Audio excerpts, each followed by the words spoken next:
Assalamualaikum warahmatullahi wabarakatuh. Hai semua, perkenalkan nama saya Faraza Roktaviana dengan nomor induk mahasiswa 200104042. Di sini saya akan menjelaskan sedikit tentang sejarah Angkatan Balai Pustaka.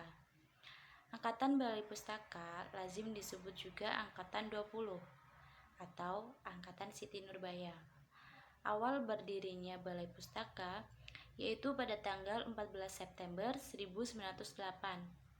Saat itu, pemerintah kolonial Hindia Belanda mendirikan komisi untuk bacaan sekolah pribumi dan bacaan rakyat atau Komisi for the Inlandsky School and Volkshochschule yang didirikan pada tahun 1908. Komisi ini dimaksudkan untuk memerangi bacaan liar yang banyak beredar pada awal abad ke-20. Pengurusnya terdiri dari 6 orang dan diketuai oleh Dr. G.I.J. Hezu dan Advisor for Inland Zaken. Setelah kedatangan Rinkes ke Hindia Belanda pada tahun 1910, maka pekerjaannya diambil alih olehnya sejak 8 November 1910. Mengingat didirikannya Balai Pustaka bertujuan untuk melegitimasi kekuasaan Belanda di Indonesia. Balai Pustaka menerapkan sejumlah syarat-syarat bagi naskah-naskah yang akan diterbitkan. Dr. D.A.R. Rinkes, Kepala Balai Pustaka yang pertama, mensyaratkan naskah-naskah tersebut harus netral mengenai keagamaan, memenuhi syarat budi pekerti, ketertiban, dan politik yang kemudian dikenal dengan Nota Rinkes. Nah, Nota Rinkes itu adalah karya sastra yang tidak boleh mengandung unsur politik, tidak boleh menyinggung agama, harus netral, dan tidak boleh menyinggung kesusilaan rakyat. Balai Pustaka di era Hindia Belanda banyak menumbuhkan sastrawan seperti Marah Rusli yang terkenal dengan novel Siti Nurbaya yang terbit pada tahun 1922, atau Merari Siregar dengan novel Azab dan Sengsara pada tahun 1920, dan juga ada Abdul Muiz dengan novelnya yaitu Salah Asuhan. Mereka ini akhirnya disebut sebagai pujangga era Balai Pustaka. Nama Balai Pustaka mengalami perubahan pada masanya.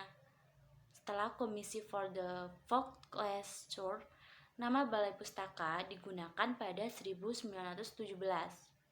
Nah, ketika Jepang mulai menginvasi Indonesia, namanya berubah menjadi Gunsekenbu Kokomin Toshokyoku. Balai Pustaka sempat berpindah ke tangan Belanda pada Juli 1947. Nah, pada tahun 1917, pemerintah kolonial Belanda, komisi tersebut menjadi kantor bacaan rakyat, atau Balai Pustaka mempunyai 4 bagian di dalamnya, yaitu pertama, bagian redaksi, bagian administrasi, bagian perpustakaan, dan bagian pers. Adapun tugasnya adalah memajukan moral dan budaya serta meningkatkan apresiasi sastra. Pada zaman itu, Balai Pustaka menghasilkan bermacam buku, majalah, koran, cerita, novel. Buku-buku populer yang terbit meliputi kesehatan, pertanian, peternakan, budi pekerti, sejarah, adat, dan lain sebagainya. Majalah yang diterbitkan Balai Pustaka adalah Sri Pustaka, yang kemudian bernama Panji Pustaka berbahasa Melayu pada tahun 1923. Lalu ada Kejawen berbahasa Jawa, yaitu terbit pada 1926, dan Parahyangan berbahasa Sunda, yaitu pada tahun 1929. Pada tahun 1930-an, Balai Pustaka menjadi penerbit besar karena didukung oleh kekuasaan pemerintah, sehingga mampu menyebarluaskan produksinya ke seluruh Nusantara.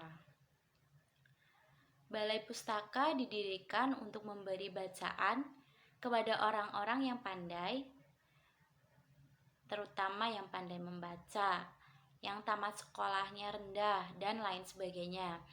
Di samping itu, untuk memberikan bacaan yang membimbing mereka supaya jangan terlampau tertarik kepada aliran sosialisme atau nasionalisme yang nantinya akan menentang pihak Belanda.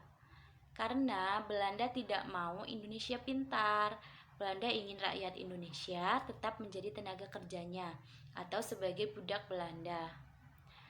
Nah, pada periode ini muncul beberapa nama pengarang beserta hasil-hasil karya ciptanya. Mereka itu adalah Merari Siregar, Marah Rusli, Abdul Muiz, Nur Sultan Iskandar, Muhammad Kasim, Suman HS, Adi Negoro, Tulis Sultan Sati, Aman Datuk Manjondo, Muhammad Yamin, Rustam Effendi, dan lain sebagainya. Umumnya, karangan mereka itu cenderung semangat pemberontakan pada kultur etnis yang sedang menghadapi akulturasi, sehingga menimbulkan berbagai problem ekstensi di antara beberapa pengarang tersebut. Terus Iskandar, pengarang yang pernah bekerja sebagai korektur, redaktur, dan terakhir sebagai redaktur kepala pustaka sampai pensiun.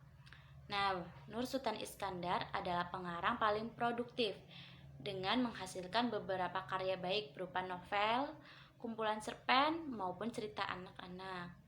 Beliau disebut juga Raja Angkatan Balai Pustaka. Oleh sebabnya, karena banyak karya tulisannya pada masa tersebut, karya yang berbentuk novel antara lain Apa Dayaku Karena Aku Perempuan pada tahun 1922. Lalu ada Cinta yang Membawa Maut pada tahun 1926. Lalu ada Salah Pilih pada tahun 1928, Karena Mertua pada 1932, Tuba Dibalas Dengan Air Susu bersama Asmara Dewi pada 1933. Lalu ada Katak Hendak Jadi Lembu pada tahun 1935, Neraka Dunia, Cinta dan Kewajiban bersama El Wairata pada tahun 1941, Mutiara pada tahun 1946, dan sebagainya. Kemudian ada juga yang berupa kumpulan cerpen, yaitu Ujian Masa pada tahun 1952, Cerita Tiga Ekor Kucing pada tahun 1954, Pengalaman Masa Kecil pada tahun 1952, Gadis Kota yang Berjasa pada tahun 1955, dan Perjalanan Hidup Perjuangan Sri Kandi Irian Barat untuk Kemerdekaan, yaitu terbit pada tahun 1962. Sekian dari saya. Apabila ada kekurangan dan ada kesalahan, saya mohon maaf. Terima kasih. Wassalamualaikum warahmatullahi wabarakatuh.